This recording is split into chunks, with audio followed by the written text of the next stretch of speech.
Gran is a weak simp who is about to die until a blue-haired baddie uses godly powers to revive him. Now that their souls are linked, he finds out that she is an absolute freak, so he decides to repay her by giving her unlimited backshots while clapping anyone that tries to stop them. This is business! It all starts in a peaceful village where Gran is chopping logs with his friend. Just then, they see a battleship in the air, and after an explosion, something bright falls out of it. Without hesitation, Gran rushes to the forest with his Pokemon Vern to ensure the crash doesn't start a fire. While searching, he finds a blue-haired baddie lying unconscious near the shrine and rushes to check up on her. After she regains consciousness, Eren sees a big crystal attached to her necklace and realizes she's the shiny object he saw falling from the ship. Since he's a virgin like you, all the blood starts leaving his brain, and he offers to help the girl any way he can in hopes of some sloppy toppy. The girl then introduces herself as Lyria and explains that she was locked up for a long time till her friend Catalina tried to break her out, but they ran into trouble and she fell out of the battleship. She wants to find Catalina, but Gran suggests they return to the village for now before any monsters show up. Just then, two knights from the battleship show up and demand that he hand over the girl. Gran stands up to the bullies, so when one of them rushes him, he takes him out. The second guy uses a crossbow to catch him by surprise, but Gran deflects the arrow and slices him up as well. As he catches his breath, one of the knights uses a flare gun to call for backup, and everyone in the area is alerted. Eren and Lyria are running away when they find themselves surrounded on all sides, but Catalina finally appears and expertly deals with the Empire Knights with her ice magic, giving them a chance to escape. As they catch their breath, Catalina introduces herself as the former Lieutenant Knight of the Empire and thanks Gran and Vern for their help. She explains that the Empire had been keeping Lyria captive for years for her special powers, so she risked her own life to free her. Gran says he won't be able to sleep until he makes sure they are safe, so he offers to tag along until they find their hidden airship. On the way, they see the Empire Knights bullying a father and her daughter, and Catalina gets furious because she is a knight herself. When the Knights threaten to harm the little girl, she finally has enough and steps in, beating them all up using Gran's help. Soon after, they run into an ambush of crossbows, but Catalina manages to deflect all the arrows alone. Just then, the Empire's lapdog, Captain Pommern, appears and vows to teach them a lesson. Catalina then senses something and asks Gran to run, but before he can even react, a fire-breathing Hydra starts attacking them. The dragon chooses to target Gran out of everyone and starts hurling fireballs at him, which Gran barely dodges. He puts up a good fight, but despite Gran's efforts, he eventually dies at the dragon's hands, leaving Lyria in shock. As Vern cries over his dead body, Captain Pommern blames Lyria for Gran's death, so she vows to give her powers to Gran. Just then, Gran finds himself drowning, and Lyria appears in an angelic form, extending her hand and asking him to use her powers. Soon after, Gran wakes up, but something about him sends shivers down Pommern's spine. He asks the dragon to attack Gran again, but Gran and Lyria sync their powers to summon a diving dragon called Bahamut. Much to everyone's shock, the Hydra appears to be an insect in comparison to the Bahamut. But Pommern fails to read the room and instructs his dragon to attack. Despite taking Hydra's best shots, Bahamut seems to be unfazed and starts charging up a large spirit bomb in its claws. It then hurls the bomb towards Pommern and his men, and the attack is so strong that it nearly blows away the entire terrain. Scared for his life, Pommern orders his men to retreat to the ship and report to the Empire, allowing the others to take a sigh of relief. After they are gone, Lyria absorbs the Bahamut into the crystal on her chest right before Gran collapses in her arms. He finds himself in a dream reading a letter from his dad, who went to buy milk and never returned. The letter talks about the Islands of Fire, dragons and astrals who have mysterious powers, and Gran is eager to explore these things. He tells Vern that he will become a skyfarer, but his daydreaming is cut short when his friend Eren shows up and declares that such things are just fairy tales. However, Gran gets all serious, sternly stating that the island of Astral is real and his father is waiting for him there. He declares he will become a skyfarer like his dad and go to that island himself. But Eren reminds him that he gets lost on his way home, so he'll definitely get lost in the sky. They start arguing among themselves until Eren's father smacks them in the head and tells them they won't get any snacks today. He also advises Gran to take it slow, because he believes a day will come when Gran actually takes the wing. At present, Gran wakes up to find Lyria by his side, and she immediately throws herself into his arms, relieved that he is alive and well. She then starts touching his abdomen to see if his wounds have healed. But no one has ever touched him with a 10-foot pole, so this causes him to fall over his bed.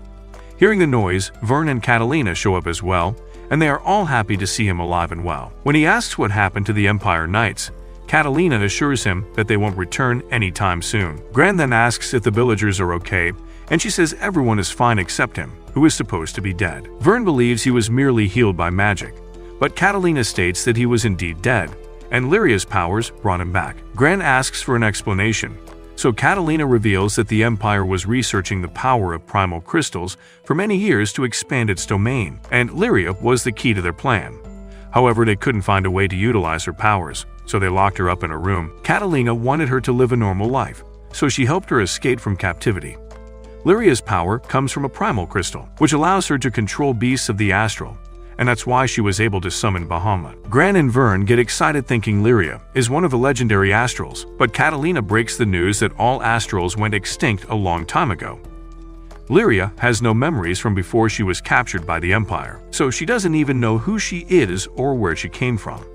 She doesn't understand why she has these powers, but she admits that when Gran was hurt, she felt it in her gut that she could help him. She merged her life force with him, and that's how he was able to come back to life. However, they now share the same life force, which means they cannot be separated. If they go far apart, the force will weaken and Gran will die again. After dropping the bombshell on Gran, Catalina reveals she plans to leave the island soon, and he has to come with them. They both bow to apologize to him, but Bran says it was his own fault for being weak and thanks Lyria for giving him another shot at life. He says he has no problem following her wherever she goes because he has always wanted to travel the world. His motivational words move both Lyria and Catalina, and Vern declares that he will join them too. He then extends his hand to Lyria and says that the endless skies are waiting for them, which makes her tear up. Vern then suggests they find a way to keep them from dying, and Catalina says they can find the answers on the Astral Island. That night, the whole village throws a party for their unexpected guests, where Catalina comes clean, blaming herself for the Empire's raid and apologizing for any trouble she has caused. The villagers welcome her with open arms, but she says she doesn't want to bring any more trouble, so she will leave tomorrow. Just then, Gran tells everyone that he will be leaving with them for Astral Island so he can find his dad. The villagers are worried for his safety, but Vern tells them he'll keep Gran safe. However, one of them starts teasing Vern for being a useless lizard, which makes everyone laugh. Just then, his childhood friend Aaron starts shouting, calling him reckless for going on such a dangerous journey. Catalina assures him she will protect Gran, but Aaron continues to create a scene until his father tells him to zip it. He says Gran has been waiting for the day to leave ever since he received a letter from his dad, and after the other villagers back him up, Aaron finally accepts it. He asks Gran if he will ever come back, and he promises that he will. Suddenly, the mood is lightened with Lyria's tummy growls, and everyone dives into the feast. The next day, Gran gears up and packs his father's letter with him before meeting up with the girls in their airship. After saying his goodbyes to the villagers, Gran gets on board the airship, and even though they get off to a rocky start, Catalina manages to get a hold of it. Gran then looks back and realizes that the village, which has been his whole world until now, is quite small. This excites him even more for the things he is about to experience on this thrilling journey. After some time, the engine on the airship breaks, and the whole squad comes crashing down in a nearby valley. As they crawl out of it, a man named Rackham passes by and starts inspecting their ship. He notes that it's badly damaged and might never fly again before asking Catalina some technical questions about the airship. He quickly realizes that she's as clueless as she looks about the details and tells her to get some proper training before walking away. After he's gone, the squad spots a cargo ship nearby, so Catalina suggests they follow it because it must be heading to a nearby town. Soon after, they arrive at the port city of Breeze, and both Lyria and Gran are thrilled to see so many people in one place. It also spots several airships flying around, and Catalina says this city is a hub for island-to-island travel. Skyfarers from across the world come here to buy supplies or sell their valuable findings, and they can even buy an airship if they have the money for it. But since they are broke, Catalina suggests they take a passenger ship after they get some essentials. While looking through the market, Catalina spots a cat sleeping in a shop and starts petting it. Lyria reveals that Catalina really loves cute and fluffy animals, and she starts chasing around Vern to pet him as well. When Lyria spots a journal with a cute cover, Catalina tells her to buy it and promises to teach her how to read and write. That evening, as she holds the journal close to her heart, the squad wanders into a large building with a prestigious statue in the front. As they wonder what this building is, an old man reveals that it used to be a temple back in the day, but now it's a hangout spot for merchants. The statue in front is of Tiamat, the guardian deity of the city, who was worshipped for sending breezes in from the heavens until people figured out the concept of weather. That night, while Gran and Viren watch the stars, Lyria recounts the day to her journal. The next day, Catalina freaks out when she learns that all the passenger flights are already booked, and it will be a while before one becomes available. Just then, Gran hears a ship coming and rushes to the port to see it.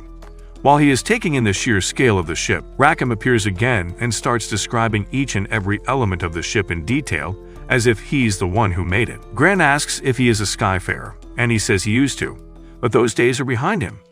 He then takes them to his garage, where he reveals he actually managed to somewhat repair the ship that they had crashed yesterday. He promises to make sure it flies again, and allows them to have it on the condition that they revoke Catalina's driving license. Just then, a guy named Drang and his shoddy Sturm show up at the garage and tell Lyria that they have an extra ship that she can use. Rackham immediately warns her not to trust these idiots, so one Drang pulls out apples from his pocket, because he somehow knows Vern loves them. He then asks them about Catalina, but that blows his cover, because only someone from the Empire would know about her, especially since she is not here. After he starts acting like an idiot, Sturm pokes him with her sword and tells Gran to take the Shio and leave the island. When he refuses, they get serious and prepare to attack him, but Rackham creates a smoke shield using the broken airship, which allows them to escape.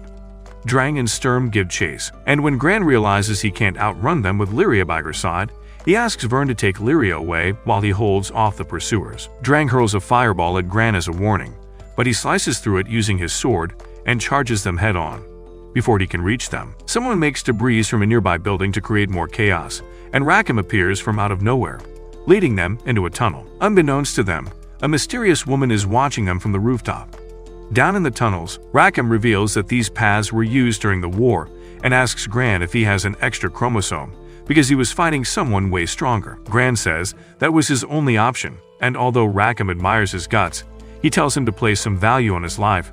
Back at the port, Catalina desperately searches for her squad, and they soon join her using the tunnel system.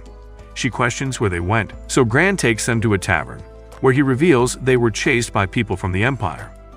He suggests they leave this place as soon as possible, but Catalina breaks the news that all the flights are pre-booked. As they go through their options, a cutie named Ciro shows up, and Catalina immediately realizes that she's a merchant. Lyria asks why she looks so tiny, only to learn that she's a harem who always looks young despite being old. Catalina asks him if she can find them a travel ship, but she says none are available. However, there is one used ship up for sale, but Catalina says they cannot afford it, and they don't even have a pilot.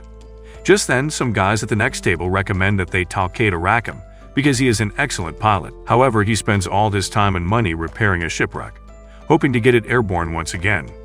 Later, Gran suggests they ask Rackham to be their pilot, but Catalina is not too sure because she doesn't know him well enough. Regardless, she agrees to tag along with them, and they soon find the huge ship Rackham has been trying to fix for ages. Unlike what the guys said, the ship appears to be in very good condition, and Gran is excited because they might really be able to fly this thing. Just then, Catalina senses the Empire forces marching towards them and tells everyone to hide quickly in the ruins. The platoon is led by another harem named Furious, who proudly takes his chair and tells his men to ravage the entire city. One of the knights calmly suggests they take a more passive approach, but he gets upset and ends him on the spot. Furious then senses someone hiding in the ruins and tells his mage to blow it up, but Bran and the others manage to step out just at the right time. As they come face to face with Furious, he tells his men to capture them and makes fun of them for thinking that the trashy ship could ever fly. Just then, Rackham uses his sniper to cause chaos, declaring that he won't let anyone play with fire near his beloved Grand Cipher. Before this, Rackham had a bad dream about his ship crashing due to strong winds, and when he woke up, he saw the commotion outside. In the meantime, Furious told Catalina that he was responsible for the fact that they couldn't find a passenger's airship because he wanted to locate them up on this island. He also told them he got the green light to blow this whole island up and laughed hysterically as he told them it's too late to save anyone. He then got all serious and told his men to capture them, and that's when Rackham shot Furious's chair leg to make him fall. At present, several bullets are shot at their feet, and amid the chaos, Gran opens a trapdoor to the underground tunnels, allowing everyone to get away safely. Once inside, they see a light ahead, and while Catalina is on guard, Gran assures her that it's fine. Seconds later, Rackham appears with a lantern, and Gran says he realized it was him because he shot near the trapdoor to help them escape. Rackham says he was merely protecting his ship, and they just happened to be at the right place at the right time. He then tells them that the passage leads to his safe house, and they are welcome to stay with him until their wanted level stars go down. Once there, he admits he lost his temper and started firing at the Empire General before asking them why they are even here in the first place. Gran says they were looking for him specifically because they need a pilot who can get them off this island. Rackham refuses to help them, saying he won't fly any other ship except his own. He then introduces them to Grand Cipher, a ship he has been obsessed with since he was in diapers. When he was young, it was his dream to fix her up and get her to fly once more, so he collected parts for years and worked on her constantly, even risking his own life in the process. Eventually, he managed to finish the repairs, but when he tried to fly her, she gave up on him. Ever since that day, she's been sitting there idle. Gran asks him why he's stopped trying now, and he says it's because he doesn't even know what's wrong with the ship. He believes the ship doesn't want to accept him as her pilot, and he refuses to board another ship, so they're in a toxic relationship like your parents. Even then, he refuses to give up on her, vowing to make her fly even if it takes him decades. He even offers to teach Gran a thing or two, and Gran appreciates the gesture. Catalina then notices that the Empire Knights have left, but since they plan to destroy the whole city, she wants to warn the people before it's too late. They thank Rackham for the help before leaving, but he decides to go with them, knowing that he can't rest as long as innocent people are in danger. Meanwhile, Furious is furious at his soldiers for being more useless than Sakura. Bruh. So before he leaves this place for good, he decides to turn it into a large campfire. One of the knights asks what they will do about Lyria, and he tells him to burn her along with the rest of them. Just then, a strong wind starts to blow, and when Vern asks, Catalina says she's heard rumors of a weapon strong enough to decimate an entire island. Even Gran and Lyria sense that something big is about to happen. But before they can reach the city, they run into Drang and Sturm once again. Catalina asks them if they've been sent by the Empire to retrieve Lyria, but they refuse to answer. Catalina is ready to fight them, but Drang suggests they put their differences aside and offers Vern an apple as a token of friendship, which Vern rejects because he doesn't trust him. He then asks them to take an airship and leave this place, but Catalina turns him down. Sturm calmly says that they are running out of time, so Drang decides to force the squad on his ship. When he pulls out his weapons, Rackham charges him down with his rifle, and is soon followed by Gran. In the meantime, Sturm charges down Catalina and starts clashing swords with her. Soon after, Drang notices lightning in the clouds and realizes he can't play around anymore. Just then, a tornado starts approaching them, so Sturm rejoins him and suggests they skedaddle before it's too late. Catalina asks if they have anything to do with what the Empire is doing, but he refuses to answer again. He then gives them one last chance to join him, but Catalina refuses unless he comes clean. Not wanting to share it, Drang wishes them lucky and heads off, and Catalina finds it weird how he just left without trying to kidnap Lyria. She believes that although Drang and Sturm are part of the royal army, they must not be under General Furious's command. She then turns to Lyria to escape what she felt earlier, and she suspects that the general is somehow controlling the weather. As things get worse in the city, all the civilians gather inside the temple and start praying for their safety. The hero squad also joins them and sees several wounded civilians, much to their horror. Just then, the temple starts shaking, and they rush to the balcony to see several tornadoes coming in their direction. Gran quickly grabs Lyria and gets behind cover, and the tornado clips past the temple, blowing away the front. Rackham suspects the building won't hold, and they must get people out, and there is only one ship at the docks, which is big enough to get the women and children out.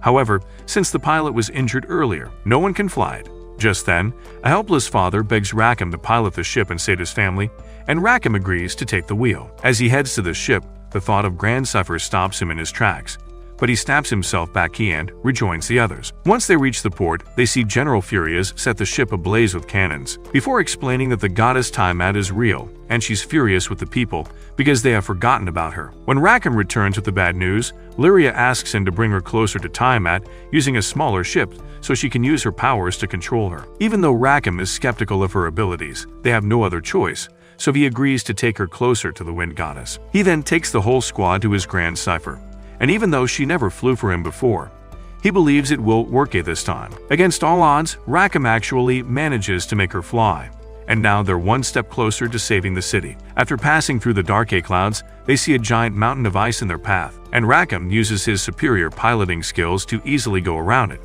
Soon after, they come across several floating islands, and in the middle is a giant cloud where Tiamat resides in a trance state. As they get closer, both Gran and Lyria feel her awakening and warn Rackham, which only excites him further. Meanwhile, the city is getting struck by continuous lightning. While Furious watches from a distance in his ship, he then asks about Tiamat, and one of the knights tells him that although her level of aggression is way higher than they expected, they can still manipulate her. This gets Furious excited, and he tells his men to record everything that happened here. Meanwhile, Grand Cypher crashes into a few small rocks, but Rackham is confident that small pebbles cannot take the ship down. Just then, Gran notices that Tiamat is taking defensive measures against her, and soon after, a number of homing missiles are sent towards their ship. Rackham dodges most, but some manage to land, which worries the others. Rackham, however, is confident and asks Gran if he knows how to take a ship to its maximum speed. Gran responds that it's done by turning the power all the way up, but Rackham reveals there's one other way.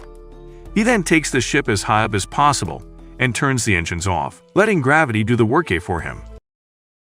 Using that trick, they get away from the homing missiles, only to spot a giant Tiamat cuddled up with freaky dragons attached to her body.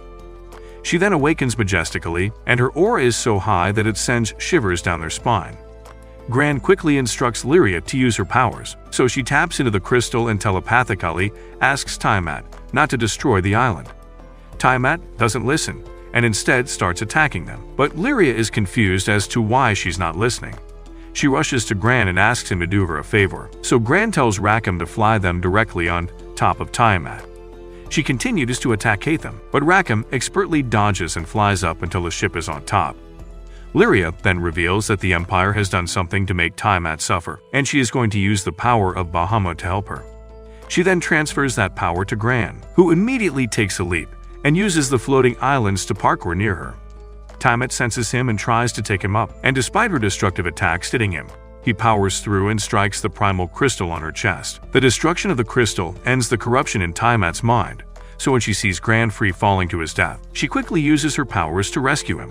She then brings Gran to the ship in her palms, and while the others are relieved that he is safe, Rackham is focused on the fact that everyone forgot about their goddess, who had been blessing them with winds for centuries. At that moment, he vows to return to the city and let everyone know that she's still here, so no one forgets about her. Just then, they see a glow on top of Lyria that soon turns into an object, and Lyria states it's a gift from the goddess. Afterward, they return to the city, and Lyria thanks Rackham because it would not have been possible without his contribution. She then addresses the people, telling them that Tiamat has been released from her suffering and will now bless them with gentle breezes, like she once used to. Rackham adds that it's their own fault, too, for forgetting about her, and asks them not to repeat this mistake.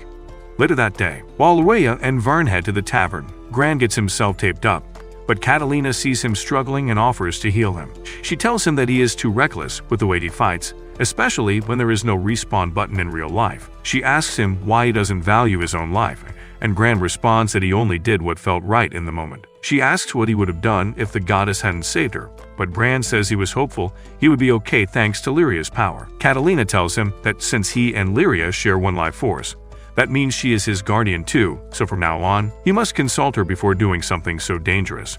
After he apologizes for making her worry, they both join Lyria and Vern for dinner, where Lyria shows him the gift she got from Tiamat.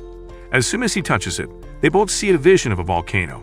And while they're confused, Ciro shows up and reveals that they're holding a piece of the sky map. Catalina then reveals it's said to be the legacy of the Astrals, and one must collect all of them to pass through the grim basin that divides the Sitcoms. Lyria tells Ciro about the red mountain she saw, and Ciro reveals it's located in the Vault's duchy. That night, while Rackham is repairing the ship, Gran approaches him and asks if he would be their pilot on their journey. Rackham asks him where he needs to go, but Bran hesitates to answer, making Rackham think he lacks spirit. But when Gran says he wants to go to the Arstal Island, Rackham is shocked. Gran then pulls out the letter from his father and hands it to Rackham, telling him that even though people believe that place is a fantasy, he wants to see it with his own eyes. He wants to have all kinds of adventures and become a great skyfarer like his dad, and for that, he needs a good pilot. Respecting his ambition, Rackham agrees to be his pilot, and they prepare to fly out the very next day. Before leaving, Catalina asks Rackham if he is really sure about this, reminding him that their trip is dangerous. Rackham says the only reason he lived here for so long is because he could get the ship to fly, but now that it's airborne, he wants to take her around the world and experience it all. Catalina then thanks him for everything he's done, but before they leave, Ciro comes running in and says she has a job for them. She reveals that a client wants them to find someone, but since they are being discreet, they will speak to them directly in the Vaults Duchy. Since Lyria saw the red mountain in the sky map, which is also in Vaults, Gran tells Rackham to fly them there. Once airborne, Rackham declares Gran the captain of this ship, and although he is hesitant at first, Vern tells him his father also became a captain at his age, and this helps him accept his role. Elsewhere, Drang and Sturm report to their master, apologizing for their failure to capture Catalina and the others. Their master sternly asks them if they planted the seeds, and Sturm reveals that she spread rumors all over the city. After some time, Gran and the others spot the red mountain they saw in the vision, which indicates that they have arrived in Vaults. Once they land, Rackham reveals they don't have the clearance to land, so the squad pushes Gran forward since he is their captain now. While he is signing the documents, the others take a closer look at the mountain and are mesmerized by how majestic it looks from here. Catalina explains that since the lava continuously flows from the mountain, the duchy has made use of it by building steel industries around the city. Just then, Ciro shows up, and they are shocked, wondering how she got here before them. She jokingly says she is everywhere at once but refuses to elaborate further. Gran and Rackham join the girls, so Ciro hands them a map and asks them to meet at the marked location for a job later. She also tells them to mind their manners because the locals get nervous around outsiders before leaving. Afterward, the squad steps into the city that looks straight out of Assassin's Creed Syndicate, but their excitement goes down the drain when they notice people giving them a cold welcome. That night, they head to a tavern where Ciro introduces them to their client, who already knows they saved Port Breeze and wants them to do something similar for Vaults. The mood shifts as soon as he reveals that he works in intelligence and asks them to keep this information private. He then reveals that this mission is a search operation for a person who happens to be Archduke Sokka the Great. The squad acknowledges that a missing Archduke is a big deal, which is why the intelligence agency cannot operate publicly. However, people have started to notice his disappearance, and things will turn chaotic if Sokka isn't found in due time. He also reveals that Sokka has been in contact with the Empire, and if that news is true, it will make their job more difficult. As he begs them to take this mission, the squad admits that this job is way more complicated than she had imagined, but they still want to help the Archduke. They leave the decision to their captain, and Gran chooses to accept it. The following day, they split up into two groups to gather information from the locals, and the girls learn that Sokka is an extrovert who often shows up randomly to check up on the citizens. He also performs magic tricks for the young ones and even brings them flowers, which shows how kind and caring he is towards his people. Unbeknownst to them, a mysterious girl is listening to their conversation. On the other hand, the boys are in an armory where the weaponsmith is upset because the people are saying Sokka has sided with the Empire to create a weapon of mass destruction. Even though she doesn't believe in the rumors, she's noticed more Empire ships coming here lately, and things are becoming worse each day. Additionally, the Archduke has ordered the mass extraction of ores and liquid steel, which makes him look cases. Since everyone is on guard because of the rumors, she advises them to be on their toes. Later, they meet up to discuss what they have found, and everyone is in unison that people love their Archduke. They also discuss how he was gathering raw ore and tools, and some people believe he's making a weapon to destroy the world. Some people have seen him get on and off the Empire ships, which makes Rackham wonder if there is some truth to the rumors. As they continue to discuss their next course of action, the girl from earlier follows them and listens to their conversation.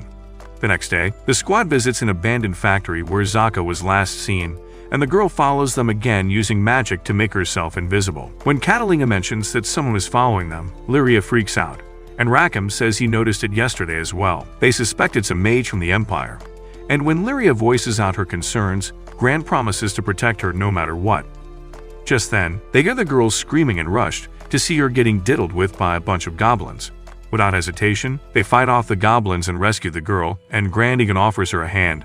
They ask her why she was following them, and she reveals she is also looking for the Archduke because he is her master. Heading to a nearby tavern, she introduces herself as Lo, and after some chit-chat, she reveals Sokka is her magic teacher. Catalina asks if she's talking about his party tricks, but Lo reveals he is actually a full-fledged mage who can use real magic. She says he was acting strange when the Empire men started visiting him, and then one day he just disappeared without a trace. While she was searching for him, she saw their group asking others about the Duke, so she started following them around. She also discusses the rumors surrounding Sokka, but she is certain those are false, as there is no way a kind man like him would hurt others. Seeing how worried she is, they promise to find the man, but she says she won't sit idle and forces herself into their group. Following that, they show Lo the places they're supposed to search, and she confirms he visited these areas often. She says she's searched all of these places thoroughly except the stone quarry, because one needs an airship to get there. Thus, the squad decides to give her a ride on the Grand Cipher. On board, Lyria asks Lo what she will do if she sees Zuka again, and she says she will slap him in the face for leaving without telling her. Gran joins the conversation, saying how he often thinks about what he'll say to his dad once he meets him. He then assures her that they will find Zaka, and it makes her happy. Soon after, they reach the quarry that appears to be just a giant hole with nothing inside.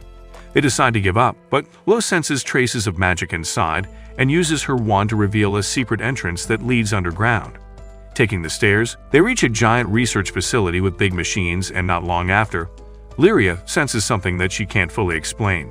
Just then, Drang and Sturm show up, revealing that she's sensing a primal beast because Astrals used this place once. The squad immediately prepares for another fight, but Drang, being a total moron, reveals that they have come here only to support their employer. Just then, a heavily armored person steps up, and Catalina's face looks like she's seen a ghost. Turns out, the person in question is the Supreme Advisor, called the Black Kate Knight, making everyone wonder why someone so important is here. Bo asks her why she has kidnapped Zaka, only to learn that the Black Kate Knight is also looking for him.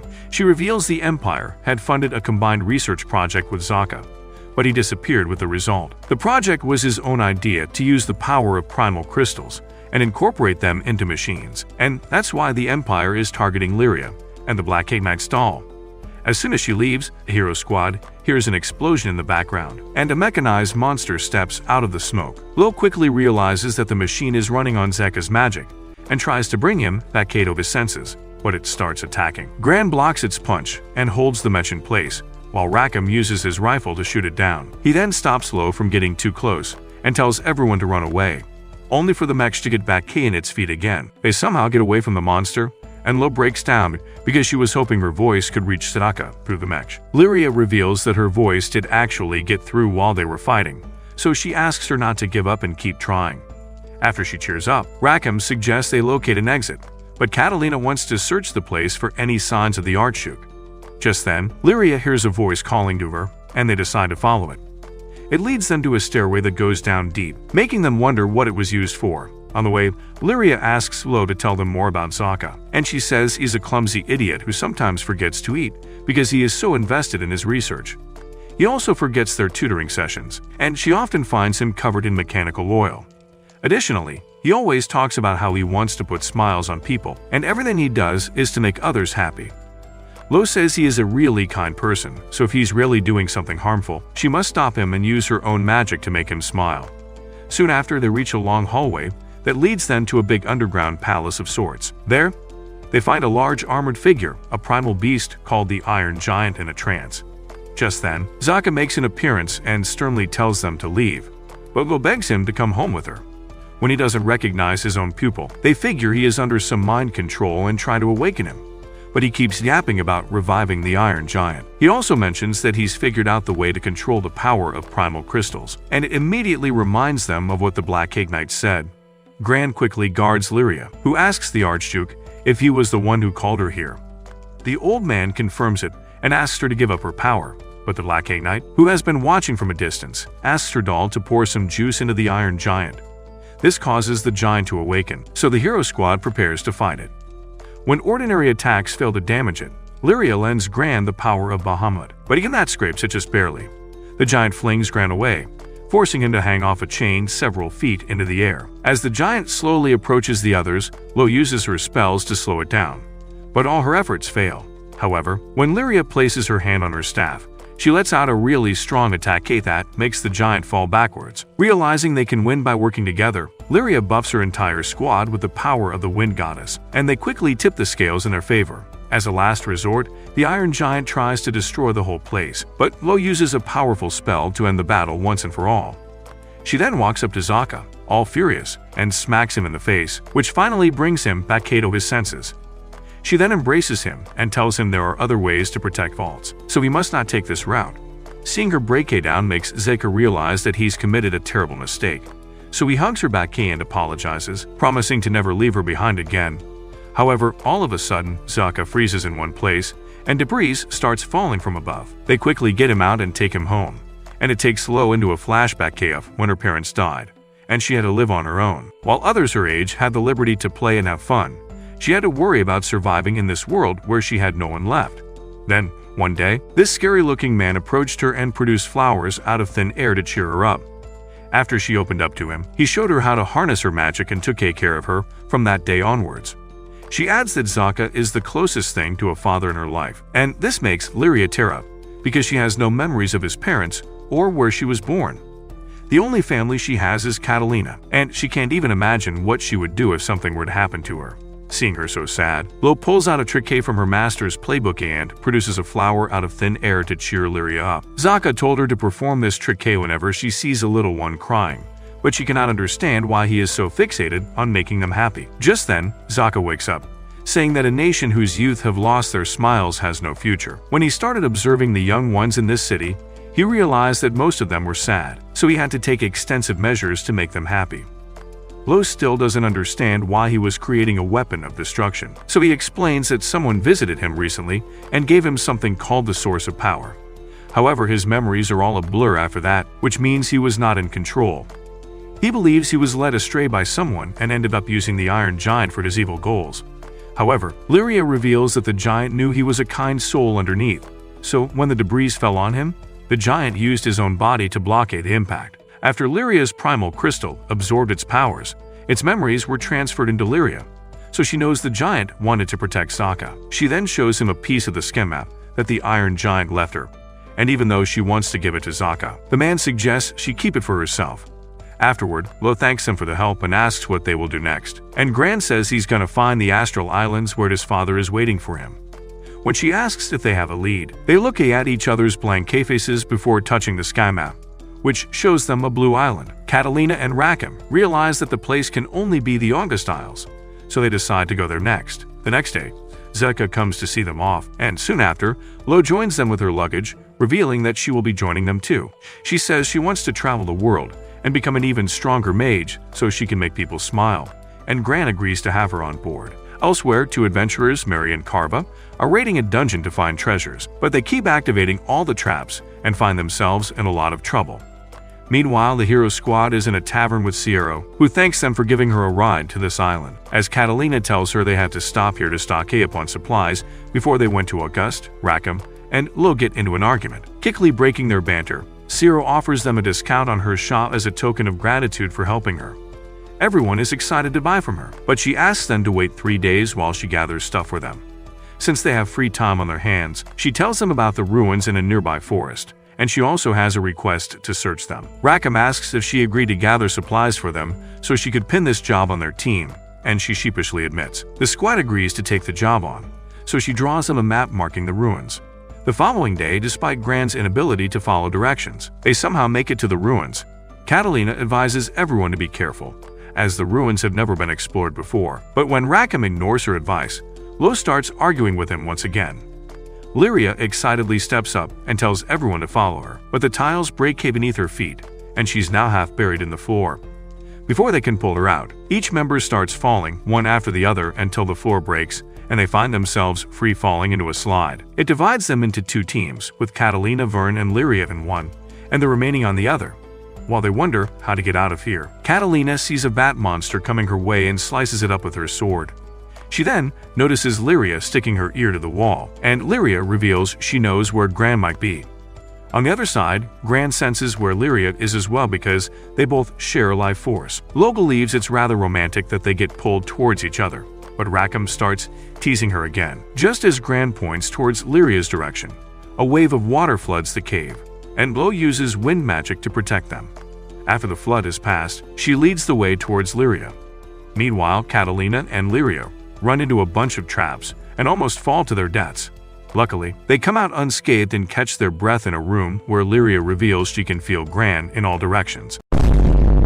Catalina suspects Gran might not be able to sense Lyria, but Vern says it doesn't matter because that idiot couldn't find his home if he had Google Maps. Vern then tells them he's been by Gran's side ever since he was young, which is why he knows how hard he tried to become stronger, so he can meet his father. He also doesn't want to burden others, so he always does things on his own and often makes reckless decisions. Despite respecting Gran's ambition, Catalina believes it is nearly impossible for his father to have completed a round trip to the Astral Island, and the truth might break Gran. Meanwhile, Lo tries her best to light her path using light magic, but since she is not good at it, Rackham hands her a candle. Even though she's grown to accept him, Rackham continues to tease her by calling her a lousy brat, and this leads to another argument between them. Gran starts laughing at their banter and reveals that he once explored a cave with Vern, and when they got lost, they were arguing like this as well. Just then, they hear explosions above ground, and it's Mary and Carvas setting off more traps in the dungeon. Right outside the treasure room stands a giant golem that blocks their path, but Mary doesn't hesitate and throws a bomb in its face. This causes the golem to go berserk and attack Carva. But just at the last second, Gran appears and blocks its attack. He breaks his arm in the process, but Lo quickly follows up and heals him using magic. When the golem attacks again, Rackham uses his sniper to shoot it down, but realizes that it has self-healing. He tries to slice it open so Maria can throw one of her bombs inside the golem, but even that does not work. Gran tries his luck here with the sword, but he's flung back, though he learns that the golem attacks anyone who tries to enter the treasure room. Using this info, he asks Lo to create a body of water above the golem, which is then turned into vapors thanks to Rackham's bullet. Gran then destroys its leg and tells Maria to throw a bomb in its mouth. But when she misses the target, Gran grabs the bomb and slam dunks into the golem's mouth like he's LeBron James. After the explosion, the golem turns into a pile of sand, and from the top falls Lyria, who slides directly into Gran's arms. Catalina and Vern soon follow, and the whole gang is back in one place. They then head to the treasure room and find it filled to the brim with gold coins and jewelry. However, Gran's eye catches a fancy sword buried in gold, and when he pulls it out, the whole ruins disappear and the gold is turned into sand. That night, while Mary and Carva fret over their lost gold, Cyril reveals the client refused to pay because the ruin disappeared, so instead, she compensates them by letting them keep the sword and free supplies for their journey. Gran offers the sword to Mary and Carva, but they tell him to keep it because he saved their lives.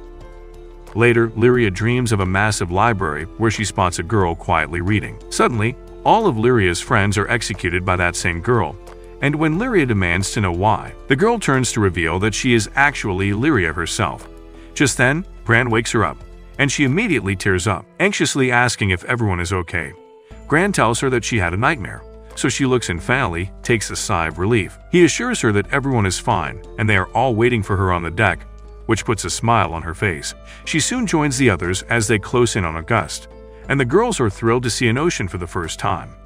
Catalina is on the deck, happy that Lyria and Lo have become good friends because Lyria has never had any friends of her age. She believes that being with friends not only helps people learn, but it also brings out a simple kind of happiness. Rackham jokingly says they both will become trouble soon, which makes Catalina laugh. Then, suddenly, Rackham asks everyone to hold tight before slashing into the water, and once they dock, Lo starts scolding him for not warning them sooner. She then looks around and notices that the place seems rather empty, even though it is a tourist spot, which they find strange. Just then, Lyria senses a fainting aura of a primal beast and asks Gran if he feels it too. Gran instead smells something foul, and they follow the stench to find slime gathered at the shore. Just then, they notice smoke rising, and a boat sails past to the man inside shouting at them to leave the area immediately. However, he recognizes Rackham and takes off his mask, revealing himself as the old man Eugen. He asks Rackham what happened to the Grand Cipher, only to learn that Rackham managed to repair it and is currently using it for his travels. Eugen assumes Rackham is on a vacation with his family, with Catalina as his wife and the other three as their kids, but they quickly clear up the misunderstanding. Rackham then reveals he's just traveling with the crew, and that dumb-looking fool over there is the captain. Eugen then takes them to the town on his boat, and on the way, he explains that he's currently dealing with a crisis. August is at war with the Erst Empire because they have been polluting the sea with their experiments. They try to negotiate, but one thing led to another, and now they are at war. However, Eugen is hopeful they will win this war because they have Leviathan, the guardian of the sea, on their side. He asks them to pray to Leviathan because it will bring them good fortune. Soon after, he takes them to Miseria, a majestic city built on water. The city is full of lively people who can live their lives in peace because the brave soldiers are holding the front line. Later, he learns that one of the sailors was attacked by a monster near the city, and he reveals that more of them have started showing up recently. Lo quickly rushes to the man and uses magic to heal his wounds, and Eugen admits they could use someone skilled in combat because they don't have a proper army. Lo immediately leaves with Vern to heal the injured, and Catalina agrees to give the troops combat training. With Rackham leaving to tune up some ships, Lyria and Gran ask Eugen if they can help too, so he asks them to go shopping for them. He hands them a note that lists all the supplies that they need, and they happily accept it. For the next few hours, they go from shop to shop, exploring the city and having lots of fun. On the food street, a shopkeeper mistakes them for a tourist couple and offers them free food, which Lyria accepts because she is hungry. Later, Eugen and Rackham sit down for tea, and when Rackham grumbles about being overworked, Eugen reminds him of everything he's done for him in the past. Eugen then asks him why he made Gran the captain of his ship when, in the past, he was so obsessed with it. Rackham admits he's not cut out to be a captain, and Gran's ambition to see the end of the sky made him want to lend the boy a helping hand. Just then, Lo and Vern return, so Eugen decides to make them dinner. In passing, he reveals that Catalina is also helping him cook, which is a really bad idea according to her squad. Just then, they hear an explosion inside the kitchen, and it becomes a case-and-point situation. Meanwhile, Lyria spots a jewelry shop with beautiful charms, and the shopkeeper tells her she made them using the shells and corals that wash up at the beach. She claims the guardian of the sea blesses those who wear these, and each color corresponds to a blessing. Lyria picks a blue one for herself, and the woman explains that it represents a deep connection between the sea and the people of this city. Gran immediately buys it for Lyria and puts it in her hair, which makes her face light up. The shopkeeper wishes him luck in scoring that chick, unaware that some mysterious men are keeping an eye on them. As they make their way back, it starts to rain heavily, so they take shelter where Lyria talks about Port Breeze, which was the place where she went shopping for the very first time. She recalls that Catalina bought her a journal, and she still writes in it every single day about all the things that have happened ever since he met Gran. She adds that she has a lot to write in it today about seeing the ocean, meeting Eugen, having delicious fish, and most importantly, getting a lovely present from him. She tells Gran that this charm will strengthen their connection, and she will take good care of it. In that moment, Gran gets mesmerized by her beauty and is about to hold her hand, but the moment is ruined by the city bell going off. Just then, they spot a rainbow in the sky, and while looking at it, Gran realizes he has one more thing left to buy. He tells Lyria to stay put, but as soon as he leaves, Lyria is kidnapped by mysterious men. Gran senses that she is in danger and immediately rushes back, but she's already gone by the time he returns. He frantically looks around for her and finds her being taken away in a boat, and despite his best efforts, the kidnappers manage to get away with her. Just then, the Empire's battleships appear and start attacking the city. At the port, the kidnappers bring Lyria to General Pommern, who tells his men to pack up as it's time to leave. When one of the residents starts complaining about the destruction the Empire has caused, Pommern starts blaming Lyria because they wouldn't have come here if it weren't for her. He then tells Lyria that he will spare these people if she cooperates with them.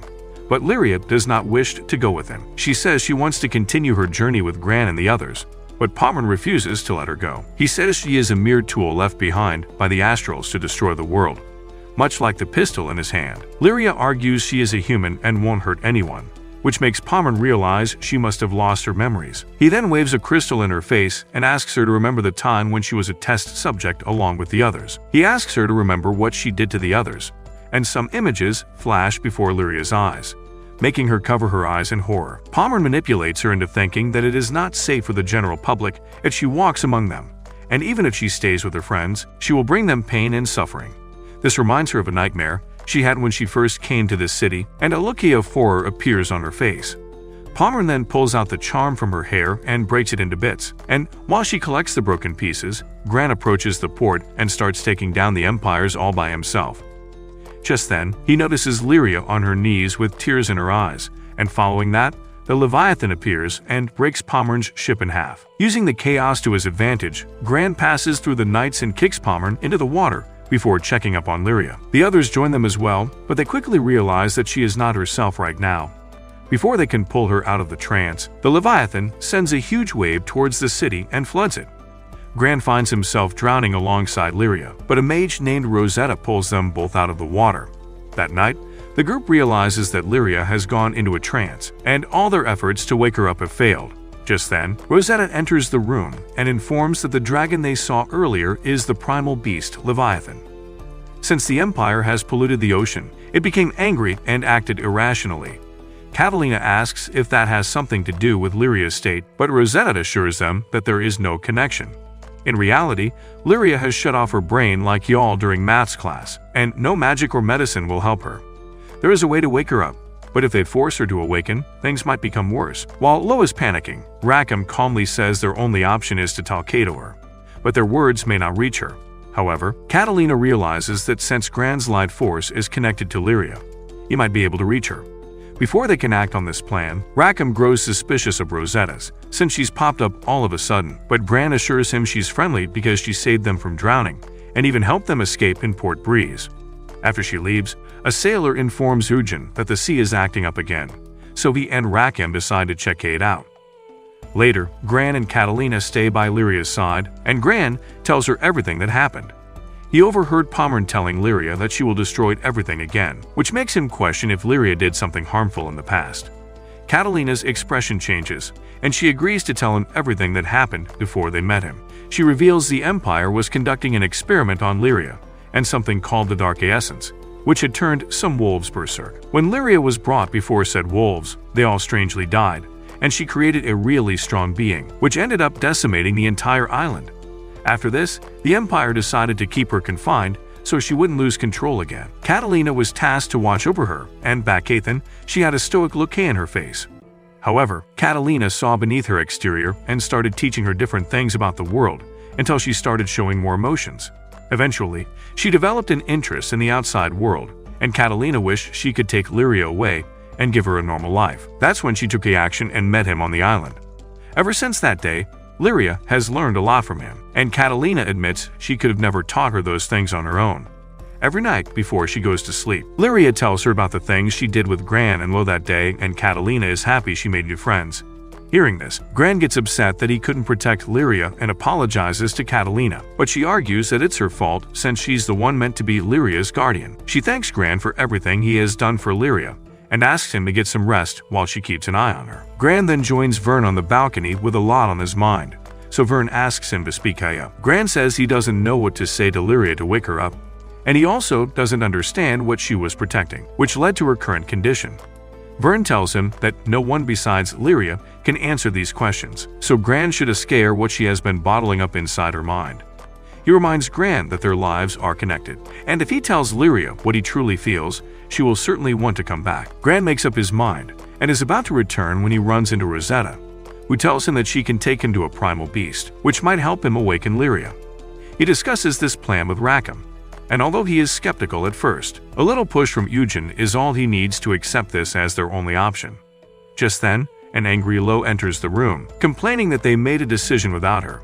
She declares that Lyria is her friend too, and she wants to help as well, which is why she will come with them. Later, they all meet up with Rosetta at the beach, and she tells them that their next destination is the lush jungle in Lumacy Island. As they fly towards the island, tensions run high as everyone is anxious for Lyria, and Rackham makes it clear that he does not trust Rosetta.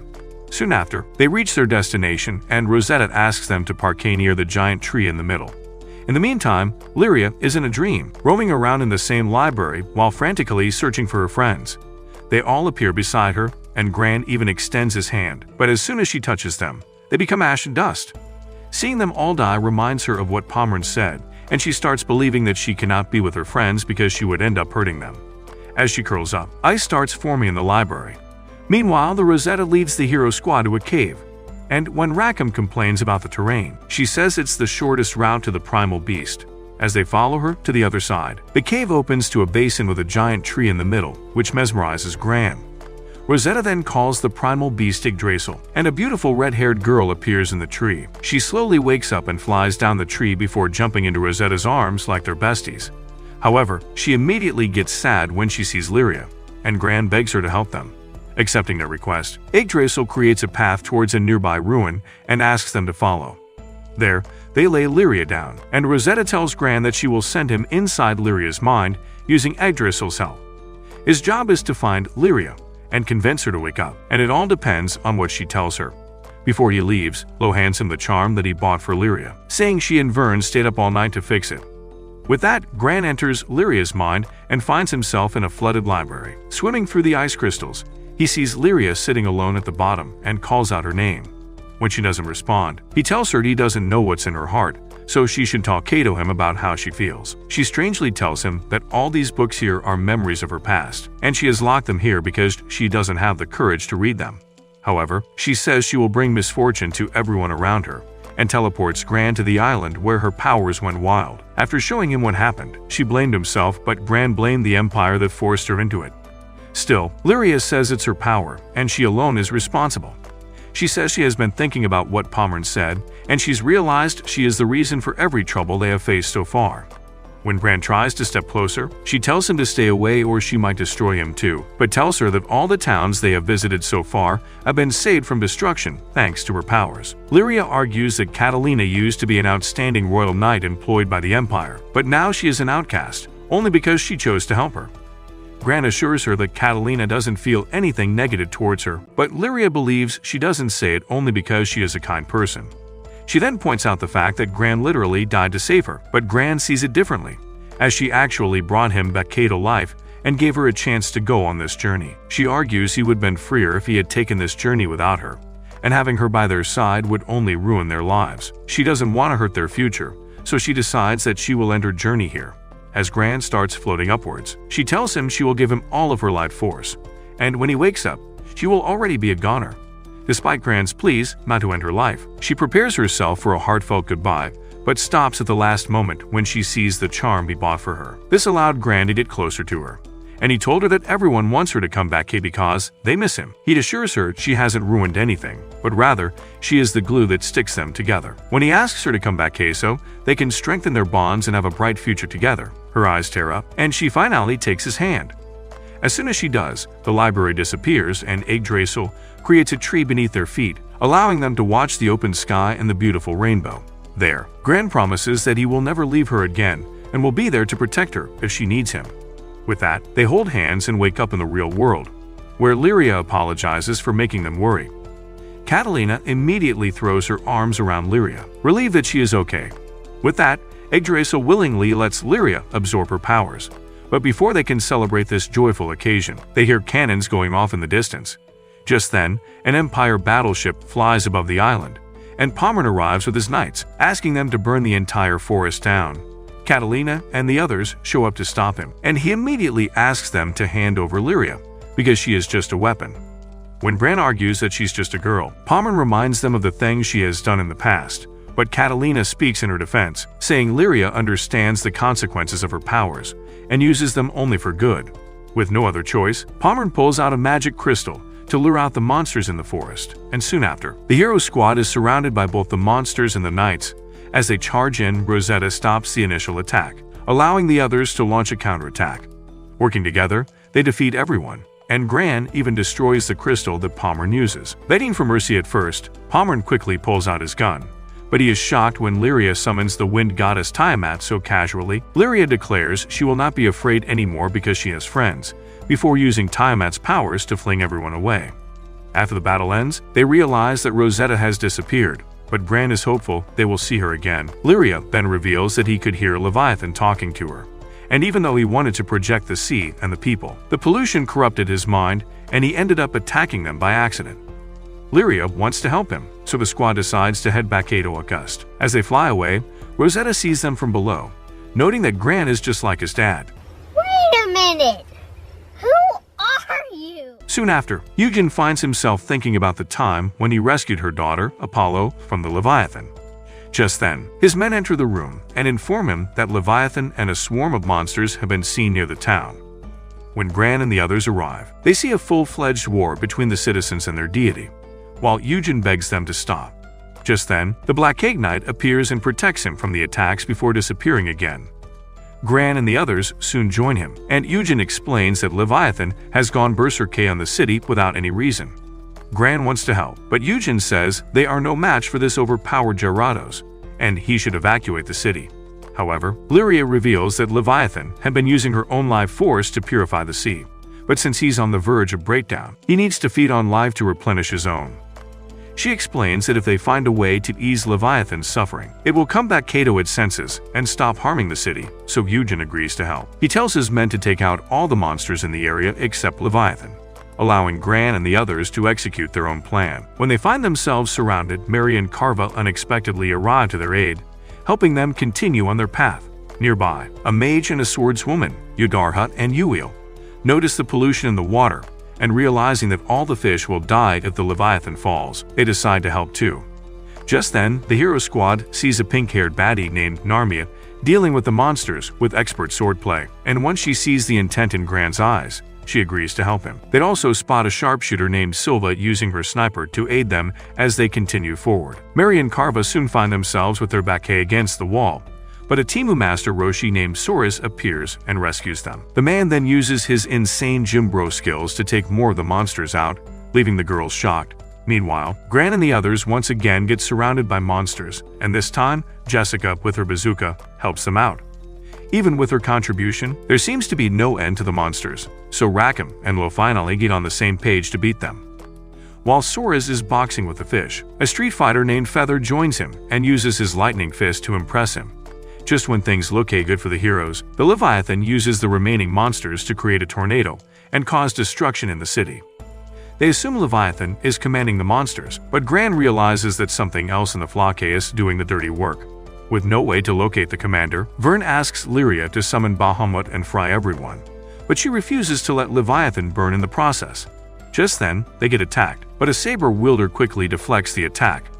When they escape where she is, she introduces herself as Charlotta, captain of the Lumiel Order of Holy Knights. Just then, a giant ball of monsters starts forming above the city, and a fire mage named Zdedup observes it from up there. She decides to stop it before it becomes too dangerous, and she is so strong that a single attack from her destroys the ball. All the monsters are separated. Eugen looks for the commander and spots one of them with glowing eyes. After he takes it down, Lyria uses Yggdrasil's powers to confine the Leviathan, and it's all up to Gran to save him. Gran expertly dodges his attacks and stabs the primal crystal on its neck, which causes poisonous goo to slip out. It not only burns Gran but also Lyria, but they both bear the pain and destroy the crystal, freeing Leviathan from the suffering. Once the dust settles, Eugen realizes that all those years ago, Leviathan was actually protecting her daughter when she went missing at sea, so he thanks him for it. He wishes Apollo would return home so he can tell her the truth. With that, Leviathan chooses to return to Lyria's primal crystal, leaving her with another piece of the sky map. Just then, Black Ignite's doll, Orchid, takes some of its power from Lyria, and Lyria demands to know if she is the same as her. When Black Ignite says she will tell her in due time, Orchid addresses her by the name Apollo, revealing that she is Eugen's daughter. That night, while the town celebrates, Mary and Carva wave goodbye to Gran and hope to see him again. Lo asks Lyria if she hopes to see anyone again too, and she says she wants to meet Orchid so she can learn a little more about herself. She admits she was terrified to find out about herself in the past, but thanks to all her friends, she has opened up to the idea. Just then, Eugen arrives after chugging a whole gallon of beer and declares Gran the hero who saved the day. He thanks everyone for their help, admitting he never expected a rookie crew to deal with such a huge mission. He then asks Gran if he is looking for new crew members, revealing that he is interested in joining them. He explains that he had been putting something important off for far too long and wants to deal with it while he can still walk straight. He begs them to let him join, and Gran happily welcomes him on board, saying his experience will be key for them. As they get together for a drink, Gran and Lyria raise a toast to their friendship, and the next day, they receive a proper send-off from the citizens who are grateful for their contribution. With that, the brand cipher goes airborne again, and the whole crew is excited to experience what lies ahead. That brings us to the end of the video. Will Gran reunite with his father at the Astral Islands? Let us know in the comments below. And if you want more anime recaps like these, subscribe to the channel and like the video.